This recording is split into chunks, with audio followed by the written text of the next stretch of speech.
Not yet. There's a new addition to the pavement of this Virginia Beach court. 1, 2, 3. This one combines 4, 5, 6. the love of chalk 7, 8, 9. with the need for learning. 10, 11, 12. Kids are out of school for the year, It's definitely been a life-changing experience, I'll say that for sure. but they still need an education. We have to get outside.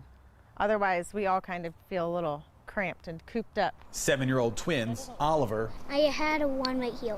Yep, let's first do 3 plus 3. and Silas, are here every day as the blacktop So 7 plus 1 is? has been transformed into a blackboard. Good job. Right now, we're just doing double-digit addition and throwing in some triple-digit addition. Mom Ashley and Dad Mark 1 plus 5 plus 2. think of about 30 or so problems for each boy. We keep them on a schedule as best as possible, that's for sure. Because if not, then it's just chaos. On this street, the sound of school buses have been replaced by the sound of clicking and counting. 7, 8, 9, 10. It's one of those things where you get fresh air, you're having fun, it's pulling you out, out of the house. It's just a combination of a lot of things. So once we bring it outside, we seem to do a lot more math. 7 plus 1 equals what? The equations they can come up with are endless. 3. There you go, bud. The same can't be said about chalk. Amazon's backed up.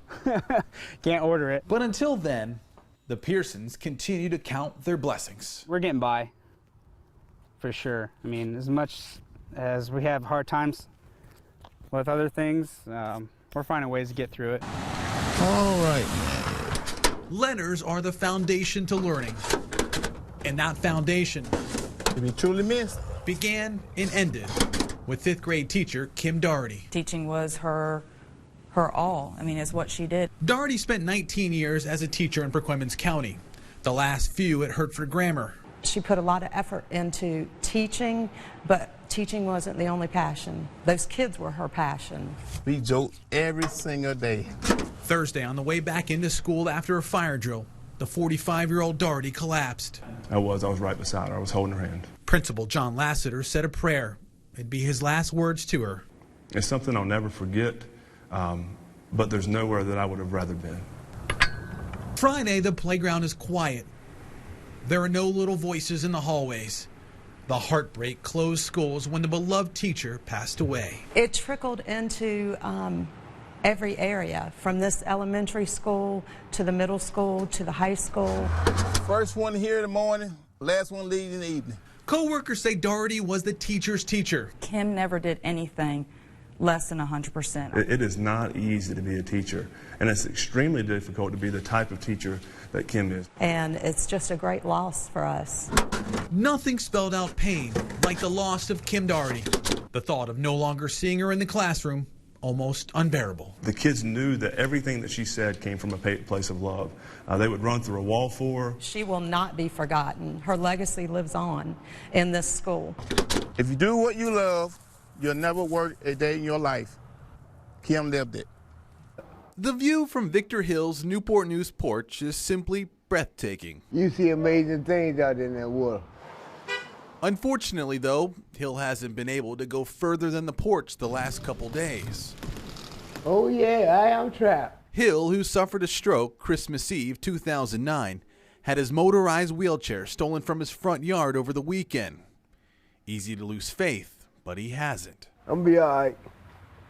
Just like now, he got me. He using you right now. But the view from that porch is about to get better today. And the tears are once again masked by that infectious smile. Hey, boy, how you doing? I'm doing fantastic. It's good to see you. Yes, sir. Good to be seen. I'll bet it is. For Hill, help has arrived. The crew at Hampton Roads Mobility brought a much-needed gift. Watched you last night and what happened, and we felt so bad. Appreciate So you, we man. figured, we got to do something to help you out. A new chair to replace the stolen one. Oh, boy, that's a workout. And this one is much better. It's a lot softer than mine. Which means there's only one thing left to do. I'm like Tony the Tiger now. It's great. And that's, of course, go for a spin. I think I can handle it. Now he's rolling again. Victor's got a great attitude, just loving life, and he shouldn't be locked up in his home. No longer confined to the porch, When you need help, call away you need it in. They get something done for you. Hill can get on with his life. I'm back in the world again.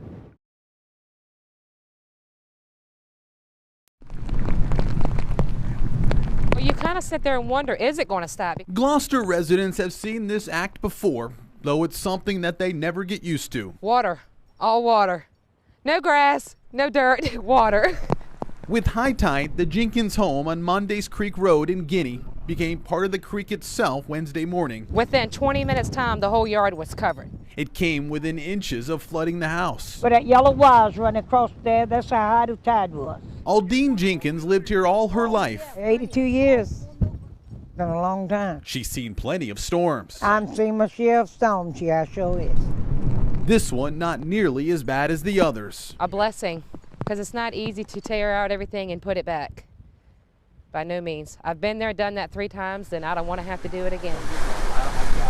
Just down the road, Sean Burns spent the day watching daring drivers take their chances with the high water. I'm trying to get a lot of them to slow down. He says those that don't will end up paying the price. Chesapeake Bay Loctite, because it's come from the Chesapeake Bay.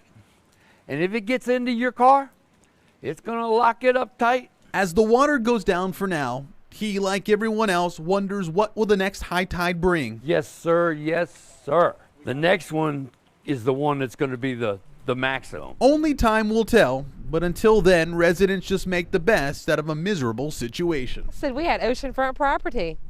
People pay plenty of money to get waterfront property. I didn't have to do that.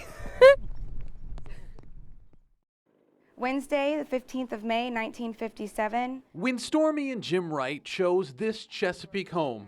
My dear loving wife, how are you tonight? Fine, I hope, as this letter leaves me okay. They never expected the treasure they would find. He wrote her so much. They wrote each other. Very sweet. The Wrights moved in less than a month ago, their first home, and they wanted to check out every inch. We were checking out to see, what all was finished up here. But it was in the attic, buried in a corner, under dust and insulation. It was kind of piled around it, and the bag was sitting on top. A box full of dozens of letters. I hope you are feeling better today. From husband to wife. It's very interesting to see that this was the only way that they communicated when he was away on deployment. Been thinking about you ever since I left. Robert and Ethel Davis were married for 48 years. First moved into the home in 1963 when it was first built. Robert was stationed on the USS Valley Forge. Immediately it gives me goosebumps just thinking about it. The love affair lasted until Ethel passed in the 90s. Robert in 2012.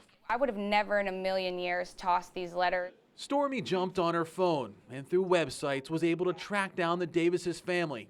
They still live in the area. I ran around the house screaming to my husband how happy I was that we had found the daughter of Robert and Ethel. The letters will soon be returned. And I feel like they would be really excited to know that another young couple is now living in the home and will treasure it the exact way that they did. And the memories for one couple will live on forever. Tell the children hello for me. As memories for another have just begun. Give regards to all. Your loving husband, Robert.